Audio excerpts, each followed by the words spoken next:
불과 몇 분 만에 300명 넘는 사람들이 사라졌습니다. 전쟁도, 폭발 사고도 아니었습니다. 한때 웅장함과 불굴의 상징으로 여겨졌던 히말라야의 거대한 산맥 한가운데에서 벌어진 일이었습니다. 순식간에 주택과 도로, 사람들의 삶으로 가득했던 한 계곡은 진흙과 암석 파편, 그리고 광폭한 물줄기 아래 집어삼켜졌고, 믿기 어려울 만큼 섬뜩한 광경만 남았습니다. 구조 요청 신호는 하나둘 끊겼고, 도로는 흔적도 없이 사라졌으며, 300명이 넘는 사람들은 자연의 산산이 찢겨나간 듯한 산악지대 한가운데에서 행방이 묘연해졌습니다. 그러나 전문가들과 관측자들을 진정으로 전율하게 만든 것은 따로 있었습니다. 과연 이것은 정말 단순한 돌발 홍수였던 것일까요? 아니면 그 참사 뒤에는 거의 동시에 작동하기 시작한 치명적인 연쇄 반응이 숨어 있었던 것일까요? 관련 징후들은 지진, 산사태, 빙하 해빙, 극한 폭우라는 4가지 치명적 재난이 동시에 겹쳤음을 보여주고 있습니다. 각각의 요인만으로도 충분히 위험하지만 이들이 한꺼번에 겹치는 순간 히말라야 전체는 갑자기 작동한 거대한 덕과 다름없었습니다. 지하에서 발생한 한 차례의 진동, 불안정해진 산비탈, 수천 미터 상공에 쌓여 있던 거대한 얼음 덩어리가 녹아 물을 축적하기 시작했습니다. 그리고 마침내 거센 폭우가 쏟아지며 산 전체를 찢어발길듯 몰아쳤습니다. 단 하나의 연결고리만 끊어져도 수백만 세제곱미터에 달하는 물과 진흙, 암석, 얼음이 좁은 계곡으로 한꺼번에 쏟아져 내려 인간의 방어 능력을 훨씬 뛰어넘는 파괴력을 만들어낼 수 있습니다. 지질학적 도미노 현상은 평범했던 몇 분을 운명을 가르는 몇 분으로 바꿔놓을 수 있습니다. 구조대가 현장에 접근했을 때 그들이 마주한 곳은 더 이상 익숙한 주거지가 아니었습니다. 마을들은 지도에서 지워진 듯 사라졌고 진흙과 토사가 모든 것을 뒤덮었으며 통신마저 끊겼습니다. 절망에 빠진 가족들은 여전히 실종된 가족으로부터 단 한 번의 신호라도 오기를 기다리고 있었습니다. 하늘에서는 헬리콥터들이 암벽과 낮게 깔린 구름, 진흙먼지 사이를 헤집으며 수색을 이어갔습니다. 지상에서는 흙 한 미터마다 희생자가 묻혀있을 가능성이 있었습니다. 생존의 희망이 시간과 함께 희미해지는 가운데 시간과의 사투가 시작됐습니다. 그러나 재난의 규모는 곧 일반적인 구조작전의 범위를 훌쩍 넘어섰습니다. 실종자들이 여전히 발견되지 않자 28개국이 수색 작업에 함께 참여했고 이 험준한 산악지대는 거대한 국제 수색 작전의 중심지로 변했습니다. 수백 명의 사람들이 흔적도 없이 사라진 가운데 구조대는 보이지 않는 적과 맞서야 했습니다. 끊임없이 변하는 지형과 언제든 새로운 홍수가 발생할 수 있다는 위험이었습니다. 그리고 짙게 쌓인 진흙과 토사, 혼란의 흔적만 남은 현장 한가운데에서 소름 끼치는 하나의 질문이 떠오르기 시작했습니다.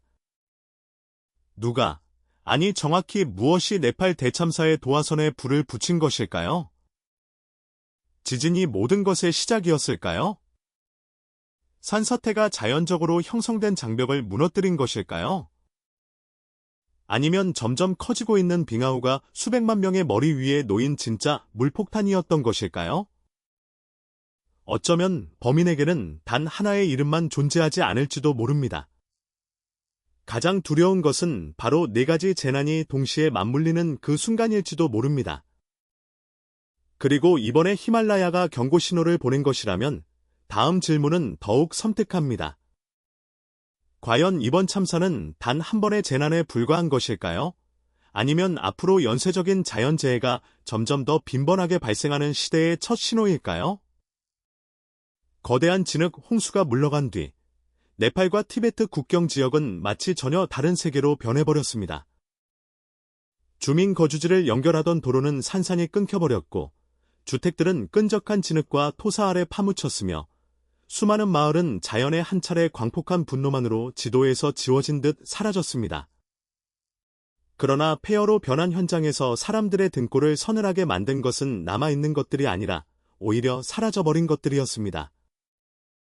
300명이 넘는 사람들이 실종된 것으로 추정되지만 숙련된 구조대조차 접근하기 어려운 험준한 산악지대에서 이들의 행방은 뚜렷한 흔적조차 남기지 않고 사라졌습니다.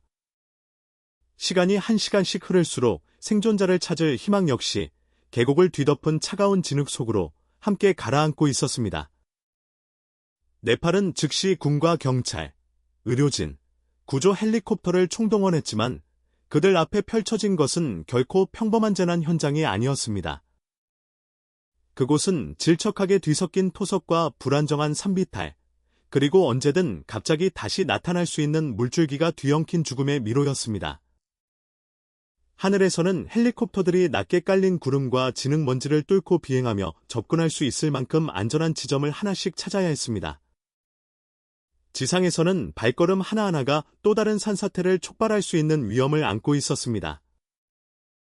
구조 도로가 끊겨버리면서 재난 지역으로 장비와 인력을 투입하는 일은 지형과의 치열한 두뇌 싸움이 되었습니다. 실종 규모가 점점 커지면서 구조 작전 역시 더 이상 네팔만의 문제가 아니게 됐습니다.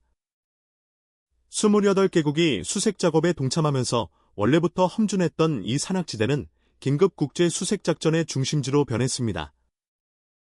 그러나 끔찍한 역설은 수색 범위를 넓힐수록 구조대가 홍수가 많은 희생자들을 원래 살던 곳에서 아주 멀리까지 휩쓸어갔을 가능성을 더욱 깨닫게 된다는 점이었습니다. 마지막 흔적들은 수많은 진흙과 암석 아래에 묻혀 있거나 깊은 협곡 속에 남아 있을 수도 있고, 물살에 휩쓸려 인간이 거의 접근할 수 없는 지역까지 떠내려갔을 수도 있습니다. 그렇다면 대체 무엇이 그토록 끔찍한 파괴력을 만들어낸 것일까요? 모든 것을 단순한 돌발 홍수라고 부른다면 이 사건에는 여전히 중요한 퍼즐 한 조각이 빠져 있는 것처럼 보입니다. 평범한 물줄기가 진흙과 암석, 얼음, 나무, 수많은 잔해가 뒤섞인 거대한 덩어리로 변의 계곡을 향해 돌진하고 앞을 가로막는 모든 것을 쓸어버릴 만큼 강력한 파괴력을 갖는 일은 결코 흔하지 않습니다. 답을 찾기 위해서는 첫 번째 진흙물이 주거지로 밀려들기 전으로 시간을 되돌려야 합니다. 그리고 각각의 연결고리를 하나씩 파헤치기 시작하자 섬뜩한 그림이 모습을 드러내기 시작했습니다. 이번 참사는 단독으로 발생한 재난이 아니라 4가지 위험이 동시에 맞물린 순간일 수 있다는 것입니다. 첫 번째 연결고리는 지진입니다.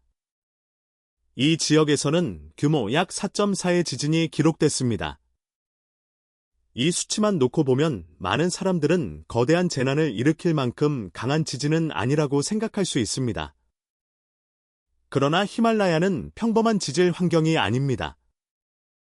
이곳은 거대한 지각 변동의 힘이 끊임없이 지각을 압박하고 변형시키는 곳입니다. 가파르게 솟은 산비탈들은 이미 위태로운 균형 상태에 놓여 있습니다. 따라서 겉보기에는 그리 크지 않은 진동이라도 암석과 토사가 불안정해지도록 만드는 마지막 충격이 될 수 있으며 거대한 얼음 덩어리를 흔들거나 이미 존재하던 취약 지점을 자극할 수도 있습니다. 그리고 이것이 단지 시작을 알리는 총성에 불과했다면 두 번째 연결고리는 더욱 위험합니다. 바로 산사태입니다. 오랜 시간 동안 비와 풍화작용은 산비탈을 조용히 약화시켜왔습니다. 물을 머금은 토석은 더욱 무거워지고 구조적으로 불안정해지며 균열은 점점 더 넓어집니다. 거대한 토석 덩어리가 정확히 한 지점으로 무너져 내리기만 해도 물길을 막고 임시 호수를 만들거나 위쪽에 물을 붙잡고 있던 자연 구조물을 무너뜨릴 수 있습니다. 그리고 바로 이 순간 세 번째 연결고리가 등장합니다. 바로 빙하 해빙과 빙하호입니다. 수천 미터 높이에 자리한 거대한 얼음 덩어리는 단순히 히말라야의 새하얀 풍경에 불과한 것이 아닙니다. 기온이 변하면 얼음이 녹으면서 빙벽이나 자연적으로 형성된 둑 뒤에 점점 더 많은 물이 쌓일 수 있습니다. 높은 산악지대 한가운데 거대한 물덩어리가 갇힌 채 그 위태로운 경계를 무너뜨릴 만큼 강한 충격만을 기다리고 있다고 상상해 보십시오. 거대한 암석이나 얼음 덩어리가 호수로 무너져 내리면 엄청난 파도가 발생할 수 있습니다. 물을 막고 있던 구조물이 무너지면 축적된 물이 즉시 하류로 쏟아져 내려 평범했던 물길을 눈앞의 모든 것을 휩쓸어가는 홍수로 바꿔놓을 수 있습니다. 하지만 마지막 퍼즐 조각이 하나 더 남아 있습니다. 극한 폭우입니다. 더 따뜻해진 대기는 더 많은 수증기를 머금을 수 있으며 조건이 맞아떨어지면 엄청난 양의 물이 매우 짧은 시간 안에 산비탈에 쏟아질 수 있습니다. 이미 약해진 토석은 이제 물로 더욱 포화됩니다. 산비탈은 더욱 무거워지고 물살은 빨라지며 토석 덩어리들이 아래로 미끄러지기 시작합니다. 거대한 양의 물이 히말라야의 가파른 지형과 맞닥뜨리는 순간 모든 상황은 긴장 상태에서 단 한순간에 혼돈으로 바뀔 수 있습니다. 그리고 마침내 4개의 연결고리가 서로 맞물리기 시작합니다. 지진, 산사태, 빙하 해빙, 극한 폭우입니다. 단 하나의 범인이 존재할 필요는 없습니다. 진정으로 두려운 것은 각각만으로도 위험한 4가지 재난이 동시에 공명하면서 인간의 상상을 훨씬 뛰어넘는 연쇄 반응을 만들어낼 수 있다는 점입니다. 한 차례의 진동이 산비탈을 불안정하게 만듭니다. 한 차례의 산사태가 물길에 영향을 줍니다. 빙하가 녹아 쌓인 물이 추가적인 압력을 만들어냅니다. 극한 폭우가 이 모든 시스템에 다시 불을 붙입니다. 그리고 마침내 계곡을 향해 돌진하는 것은 더 이상 단순한 물이 아니라 물과 진흙, 암석, 얼음, 나무줄기, 산산이 부서진 잔해가 뒤섞인 거대한 혼합물이 됩니다. 구조대가 무슨 일이 벌어졌는지 파악하려 애쓰는 사이, 하늘에서는 국경 지역으로 향하던 한 비행이 우연히 그 끔찍한 순간의 목격자가 됐습니다. 카트만두의 아침은 여전히 평온했고, 하늘에는 재난이 몰려오고 있다는 어떠한 징후도 없는 듯했습니다. 헬리콥터는 수도 지역을 떠나 국경 산악지대로 향했습니다. 탑승한 조종사들은 히말라야의 지형과 가파른 산비탈, 깊고 아찔한 계곡에 매우 익숙했습니다. 그러나 예정된 지점에 도착하기 불과 몇 분 전, 수평선 너머에서 이상한 광경이 갑자기 나타났습니다.